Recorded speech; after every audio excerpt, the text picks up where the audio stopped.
Bem-vindo. Obrigado por participar nos nossos debates sobre consumo sustentável e formulação de políticas.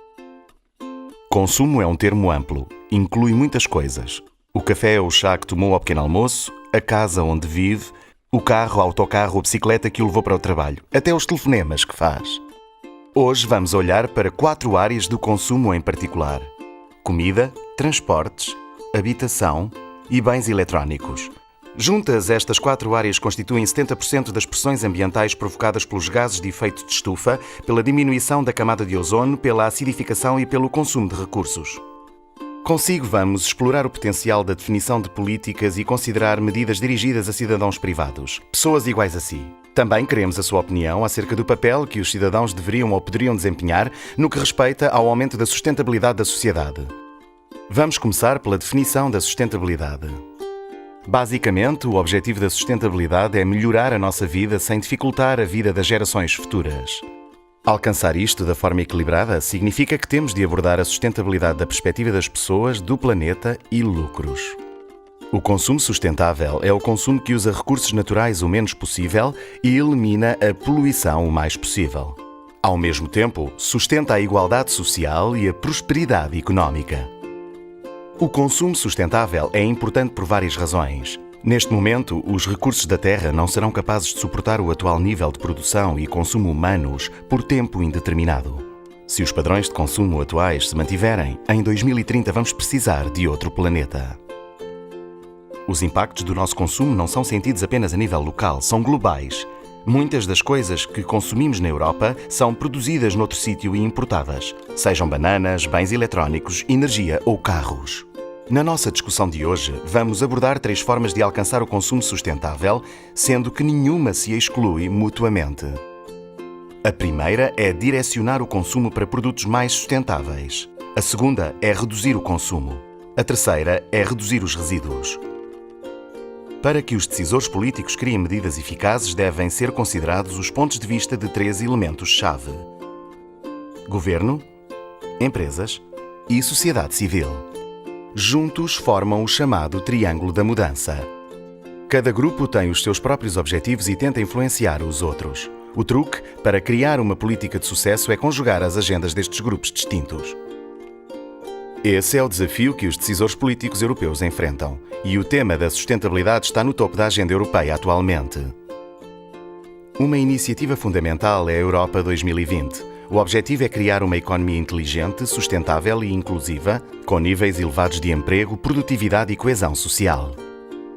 A Europa 2020 orienta uma série de outras iniciativas, tais como o roteiro para uma Europa eficiente em termos de recursos e medidas para alcançar o que é conhecido como economia circular. Juntas, estas iniciativas são criadas para assegurar o lugar da Europa enquanto líder do desempenho ambiental. Também se pretende que encorajem o crescimento da economia europeia de uma forma que respeite o que o nosso planeta consegue suportar. Criar políticas num contexto social, cultural e económico tão diversificado como a União Europeia não é simples. Os cidadãos da União Europeia não são todos iguais, vivem em sítios diferentes. Têm acessos diferentes aos recursos e produtos. Vivem segundo normas culturais diferentes e sob circunstâncias económicas diferentes. As suas raízes históricas e sociais variam e cada pessoa vê o consumo sustentável ou a necessidade do mesmo de forma diferente. Tudo isto tem impacto sobre o que, como, quanto e quando consumir. Uma das grandes questões relativamente à formulação de políticas é a que nível devem ser elaboradas, implementadas e executadas. A nível local, nacional, europeu ou até mundial. As iniciativas globais são lentas, mas movem toda a gente na mesma direção. Por outro lado, as iniciativas nacionais podem ser implementadas mais depressa e podem ser mais abrangentes. Ou devemos optar por outro nível e encorajar iniciativas entre cidadãos que serão possivelmente mais ativos, responsáveis e comprometidos? Vejamos alguns dos instrumentos políticos usados pelos decisores políticos para tentar influenciar o consumo. As suas opções focam-se em 4 categorias: informação, regulamentação, instrumentos financeiros e sugestão.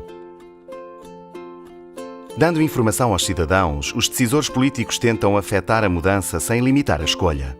Parte-se do princípio que os consumidores façam escolhas mais sustentáveis se estiverem melhor informados. Os decisores políticos fazem frequentemente campanhas de informação, mas estas nem sempre são eficazes. Mesmo munidos de informação excelente, os consumidores podem não alterar o seu comportamento.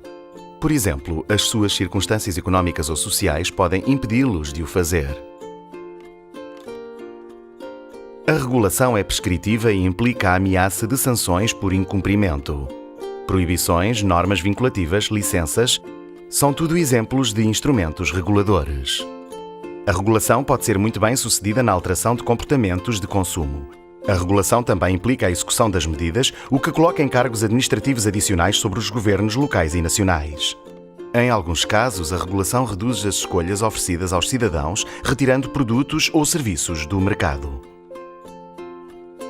Às vezes, a regulação faz o oposto. Estimula o desenvolvimento de produtos novos, mais sustentáveis. Os decisores políticos também podem usar instrumentos financeiros para atingir os seus objetivos. Podem taxar os comportamentos que querem reduzir e subsidiar os que querem estimular. Também podem encorajar planos de empréstimo para bens sustentáveis, esquemas de bónus para incentivar a aquisição de produtos sustentáveis, cupons de desconto para produtos sustentáveis e assim por diante. Tudo isto pode ser usado para tornar os produtos sustentáveis financeiramente mais apelativos do que outras alternativas menos sustentáveis. Os decisores políticos podem tentar afetar a mudança através de escolhas apelativas para os consumidores. Alguns procuram influenciar através de modelos. Podem ser pessoas que assumam o papel de líder nas suas comunidades ou celebridades que apoiam uma causa que torna o comportamento sugerido atrativo e na moda. Por outro lado, há o risco dos consumidores regressarem aos hábitos antigos quando deixar de ser novidade. Em alguns locais têm sido usadas medidas subtis para modificar o comportamento. Alguns exemplos são a utilização de pratos mais pequenos para incentivar a ingestão de porções igualmente reduzidas. E a cobrança de sacos de plástico nas caixas de supermercado. O contexto cultural pode ter impacto na eficácia destas medidas na União Europeia. De igual modo, a familiaridade pode reduzir a sua eficácia passado algum tempo. Também existem iniciativas criadas para encorajar o consumo colaborativo. A partilha de produtos entre indivíduos sem que haja necessidade em adquiri-los. Isto também é conhecido como economia de partilha, na qual os consumidores trocam ferramentas, bens e serviços ativamente. Estas iniciativas tendem a ser geradas ao nível das comunidades locais, onde as pessoas procuram influenciar-se mutuamente e onde ainda não se compreende bem como é que a regulação vinda por cima pode ou deve influenciar estes movimentos. Agora gostaríamos de o convidar a debater alguns tópicos referentes aos temas sublinhados neste vídeo.